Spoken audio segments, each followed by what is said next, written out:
ইসবগুলের ভুসি কনস্টিপেশন বা কষা পায়খানা নিরাময়ে ঔষধের মতন কাজ করে। তবে এই ইসবগুলের ভুসি নিজেও কিন্তু কষার একটি কারণ হয়ে দাঁড়াতে পারে। আপনি যদি কষা পায়খানা দূর করার জন্য ইসবগুলের ভুসি খেতেই চান, তাহলে এর নির্দিষ্ট কিছু নিয়ম রয়েছে, সেটি আপনাকে জানতে হবে। প্রথমত, দিনে আপনি 1 থেকে 2 চা চামচ ইসবগুলের ভুসি খেতে পারেন। সেই ক্ষেত্রে অবশ্যই পূর্ণ 1 গ্লাস পানির সঙ্গে ভুসি মিশিয়ে সঙ্গে সঙ্গে খেয়ে ফেলতে হবে। কোনোভাবেই ভিজিয়ে অনেকক্ষণ রেখে দেওয়া যাবে না।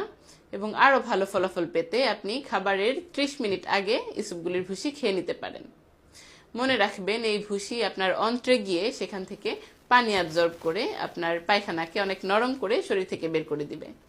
কিন্তু কোনো কারণে যদি আপনার শরীরে পানির ঘাটতি থেকে যায়, সেই ক্ষেত্রে কিন্তু এই ভুসি আপনার অন্ত্রে গিয়ে সেখানে দলা পাকিয়ে গিয়ে কষা পায়খানার আরও একটি কারণ হয়ে দাঁড়াবে।